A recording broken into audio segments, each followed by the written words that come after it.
nakikialam kayo rito sa political process, mas pakialaman ninyo ang legality kung anong ginawa doon kay Tatay Digong. Sige, sa pagitan ng kapangyarihan, makatwiran ba ang puna ng PhilConsa sa Korte Suprema?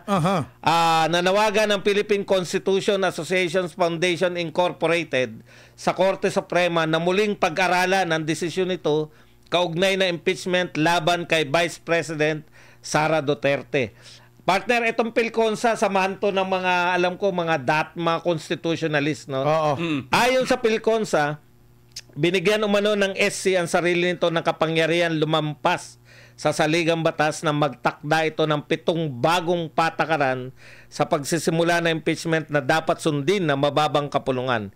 Iginit ni dating Chief Justice Reynato Puno na siya ring tagapangulo ng PhilConsa na ang mga bagong patakaran ito ay lumalabag sa eksklusibong kapangyarihan ng Kongreso na magsimula ng impeachment ayon sa Artikulo 11, Section 3 ng Konstitusyon.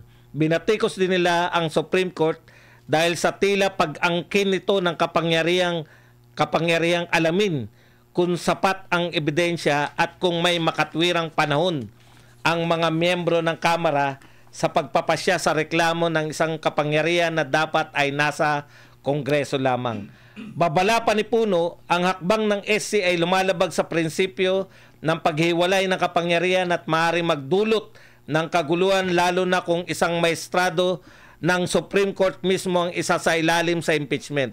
Dagdag pa ni Puno, hindi dapat panghimasukan ng hudikatura ang proseso ng impeachment na isang political na issue at nasa ilalim ng kapangyarihan ng mga halal na kinatawan ng bayan.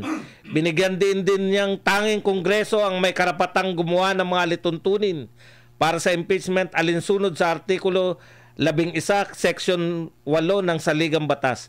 Pinuna rin ng PhilConsa ang bagong panuntunan na nagbibigay ng due process sa inireklamong opisyal sa Kamara sa halip na sa Senado kung saan ginaganap ang paglilitis sa impeachment. Ayon kay Puno, nararapat lamang ang due process sa yugtong may paglilitis na, hindi bago sa magsimula ito. Sang-ayon ba kayo sa paninindigan ng PhilConsa na lumampas sa kapangyarihan nito ang Korte Suprema sa pagtakda ng bagong mga patakaran sa impeachment o sa tingin mo'y makatwiran ng hakbang ng Supreme Court upang tiyaking makatarungan ang proseso at bakit? Partner, palakpakan mo muna natin yung mga subscribers natin, live viewers. Ilan na, partner? 1,300, ilan ba to? 1,330. yan na ba pinakamalaki nating ano? Hindi, 1,500 tayo Nakarano. Friday. At ang likes natin ay 754. Palakpakan natin, Pabuti partner. lang. Pasalamatan natin sila. Shukran! Ayan. Maraming salamat po. Partner, Alam nyo, partner, PhilConsa versus Supreme Court. PhilConsa, Philippine Constitution Association, tama ba? Correct. Alam nyo, partner, hindi po ako magtataka kung ganito ang mga statement ng PhilConsa na yan. Dahil po, sa aking pagkakaalam, ay naging chairman dyan si Martin Romualdez Oo. sa PhilConsa. So wala po tayong aasahang magandang kuminto itong asosasyon na ito. At saka hindi ho po pwede na itong PhilConsa, sila ni Puno, ay pagsawalang bahala po ang desisyon ng Korte Suprema. Partner, oo nga, sabihin na natin, ang Kongreso ay meron silang kapangyarihan dyan. Sabi naman ng Supreme Court, ginagalang nila yung Kongreso, pinapasagot nga sila, di ba, partner? Correct. Hindi naman sila sumasagot, pero hindi pa rin ho po pwedeng hayaan po natin itong mga kongresista na lumabag sa ating saligang batas. Kailangan pa rin niyang punain ng Supreme Court. Anong silbi ng kataas-taasang kagalang-galangan hukom na yan kung tayo po mismo, kayo mga naturingan kayong mga abogado, mga dating mga hukom yata to, partner, yung iba dito Correct. sa PhilConsa, na iyong pinanggalingan ninyong Supreme Court ay hindi po niyo ginagalang yung unanimous decision po nila. Gusto talaga po siguro nila, partner, magiging banana republic po tayo. Para sa akin, partner, hindi makatwiran itong statement ng PhilConsa na dating chairman po itong si ewan ko kung chairman pa rin ngayon, si Martin Romualdez sa asosasyon na to, partner. Hindi na, si Reynato Puno Reynato na ngayon, partner. Dating Supreme Court Chief Justice. Correct. Okay. Ka-partner BMR. Ito ang mga partner, ang tanong nga dito, kung sang-ayon ba tayo sa paninindigan ng PhilConsa, dito nga di umano, lumagpas daw ang Korte Suprema sa kanilang nakatakdang pagiging mga bagong patakaran na ginawa nila. Kung magbabase tayo rito sa sinasabi nila na may bagong patakaran itong Supreme Court, di umano na sinasabing ginawa nila ngayon sa decision na ito, which is, sa tingin ko, sa unang banda ko lang ito, wag niyo akong pagkamalian mga partner, ang sinasabi ko lang, nagiging specific ako dito mag-reaction sa ganitong sinabi nila. Maari nga, magkakaroon tayo ng problema. Kasi nga, bakit ka magkakaroon ng panibagong batas? Mayroon naman talagang batas na dapat natin sundin. Ang problema ko naman dito ngayon sa PhilConsa, okay, sige, granting without accepting, na tama. Ayan na naman. Granting without accepting. Correct. Ipagpalagay na natin. Pero hindi mo tinatanggap. Correct. Ipagpalagay lang natin na mayroon kayong punto rito. Pero sana, kung kayo ay may malasakit sa taong bayan, kung hindi talaga kayo, kasi ang kine-question nila rito, nakafocus kasi sila mga partner, itong PhilConsa, in the political matter, kasi ayon pa nga sa kanilang mga sinasabi, ito daw ay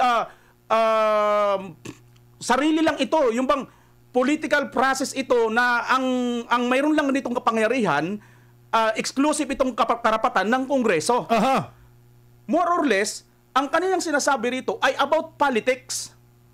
Ito, ang pinupunto ko dito, ganito kayo, ganito kayo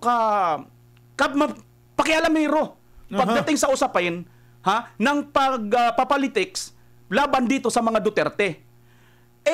Itong mismong batas na natin ang nagsasabi, ano ang ginawa ninyo, kayo sa PhilConsa, nung panahon ng kinikidnap si Tatay Digong, mismo sa Rome Statute ng ICC, nakasaad doon na dapat ang isang akusado, ang isang sinasabing di umano ay pinaghihinalaan na gumawa ng krimen ay dalhin doon sa ibang bansa, bibit-bitin muna sa lower court kung saan siya nakatira.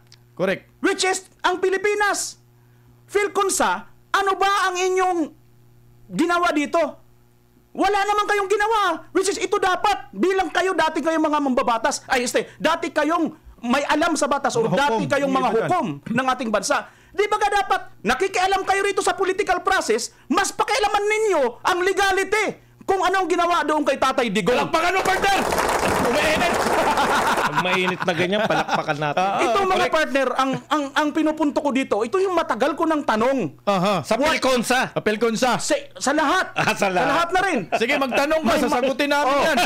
Nasaan ang moto proprio ninyo na kayo mismo nakakaalam sa batas?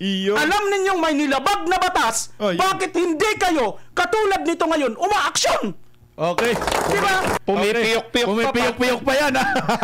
Alam mo, partner, ito etong PhilConsa, kumbaga, isang samahan lang po yan na ang nagbibigay lang po talaga ng mataas na nire-regard lang masyado ng mga media. Correct. No? Pero akala nila, partner, may katungkulan pa ito. Correct. No? Samahan lang po yan ng mga mahilig sa konstitusyon. Correct. Aral-aral. Pero wala pong epekto yan sa aktual. Hindi po katulad nung isang samahan Supreme Court na ayaw banggitin. Hindi. Bukod sa Supreme Court IBP. Ayaw banggitin. Ng media. Ayaw ikot ng media. Correct. Samantalang ang IBP po, eto talaga yung merong power. Correct. Bakit? Integrated Bar of Kasi the Philippines. samahan po to ng lahat ng abogado ng Pilipinas. Correct. Kaya kung may bigat po, kung sino po yung may bigat sa dalawang samahan, PhilConsa at IBP kasi existing at may mga papel po yan na ginagampanan. Halimbawa, sa Supreme Court, sila po ang kumbaga yung sa maraming gusto maging Supreme Court Justice nag-apply. Ano yung tawag doon? Yung namimili sila pagpipilian na lang ng Pangulo. Sila yung in charge sa kung sino yung pwedeng kandidato. Ombudsman at saka yung Supreme Parang Court nagiging jury sila. Hindi, yung nagpapaunti. Kunwari, 20 yung 20 yung nag-apply. Parang gagawin nila 5. Parang sila yung nagsasala. Nagsasala, tagasala. parang sila May tagasala. termino lang na maganda rin tagasala. May totoong papel sila. Correct. At ito ay totoong samahan. Kasi kung hindi ka member ng Integrated Bar of the Philippines, ibig sabihin hindi ka abogado. Ayan po yun bakit ayaw nyong i-quote yung pagsuporta ng IBP samantalang ito yung tunay na samahan ng mga abogado? Correct. Ayan. Yun yung partner. Makikita nyo rito yung pagiging bias talaga ng media. Yung isang samahan na pwedeng hindi mag-exist. Correct. Wala sa... Sinabi po ba ng Constitution na pwede nila reviewin Correct. yung desisyon ng Supreme Court? Wala. Ang sinabi po ng Constitution, tanging Supreme Court lamang. Alam nyo, partner, ayon nga kay nasirang Miriam Defensor Santiago, akala nyo lang kayong mga walang alam sa batas. Akala nyo lang magbasa lang kayo. Kaya hanggang ngayon, partner, totoo pa rin yung sinasabi ni Miriam. Akala ng mga tao, pag binasa nila, yung interpretasyon nila sa Utak Constitution, nila. yun na yun. Yun Hindi na yun. po. Isa lang po ang tanging mayroong karapatang mag-interpret ng Supreme Constitution. Court. Supreme Court lang po. Nagsalita na yung Supreme Court, igagalang po yan ng lahat. Correct. Partner. Yung sinasabi mo kanina, anong katawagan, tama ba yung may nag-comment kasi si Sige, partner. Anong sinabi? Screening. Hindi screening. Hindi screening. Mamaya magsasabi niyan. Magagaling yung mga commentor natin. Partner, shoutout lang natin si ka-partner Pambansang Loyal. Aba, tagapanood ka pa rin. Tagapanood tayo ayaw nyo kasi shoutout kasi. Alam mo, ito PL masasabi namin sa'yo, buhat nung nawala ka rito, ang taas na ng viewership. Ikaw pala ang susi. Okay pala yan, magbakasyon ka. PN. Partner, pwede bang dagdag lang? Pinaka-konti lang. Kasi sabi kasi ng PhilConsa, lumampas sa kapangyarihan ng korte. Hindi po totoo yun Kasi nga unang-una, hindi naman direktang nakikialam ang Korte Suprema sa impeachment. Mayroong complainant May nag-file ng petisyon. May mga petitioner. Di ba? Kailangan nila sagutin. Kailangan nila sagutin. Kailangan nila itakil yan at desisyonan nila. At yun nga ang desisyon nila. Dineklara nila unanimous unconstitutional. Yun lang, partner.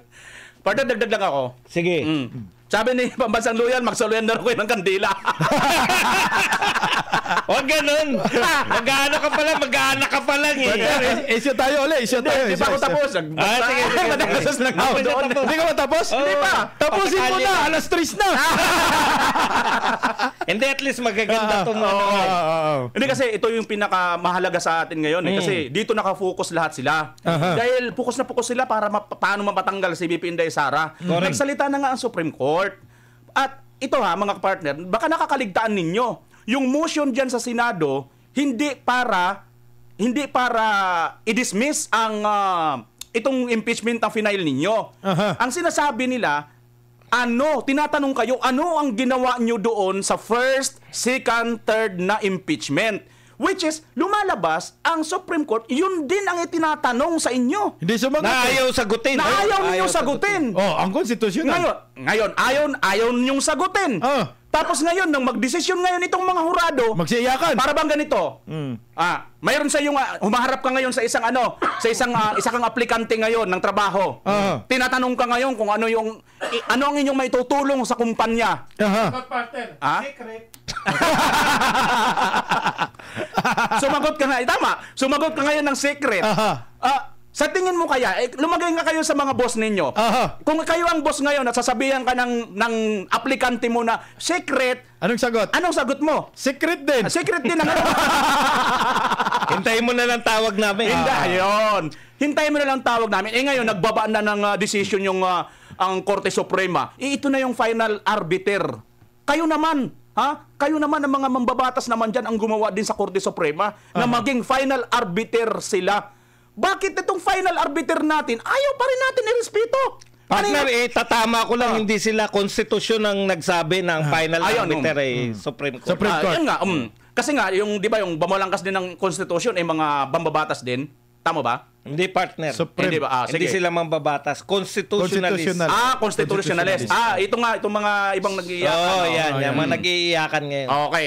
So, yun nga, dahil nga sila yung pinaka-final arbiter, Baga naman, respeto muna Respeto tayo. na lang. O respeto na lang tayo para hindi tayo magkaroon ng Constitutional crisis. Kasi Correct. sinasabi nila, magkakaroon daw tayo ng constitutional crisis. Hindi naman talaga tayo magkakaroon. Correct. Kung magre-respetuhan Kung susunod tayo. kayo. Kung susunod Correct. sila.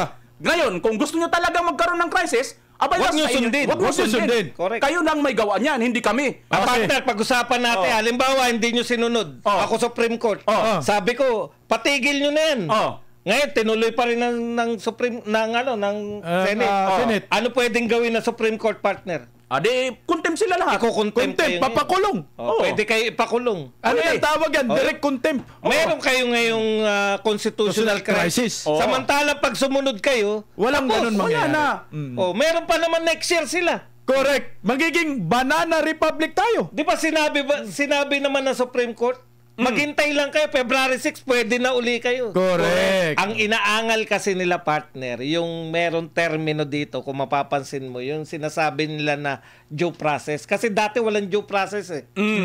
Ibig sabihin dati, nagsasampa sila ng complaint nang wala silang sinasamang ebidensya. Ito nga, partner. Pwede yun noon. Parang Ngayon, nung binago ng Supreme Court yan ngayon, bakit nyo binabago? Correct. Kasi dumating man yung February 6, partner, mahirapan pa rin sila mag-file ng complaint kasi meron ng ebidensya dapat. Oo. Ibig sabihin ngayon pala, partner, walang ebidensya, pwede mong tanggalin yung Vice President na binoto ng 32 million. Correct.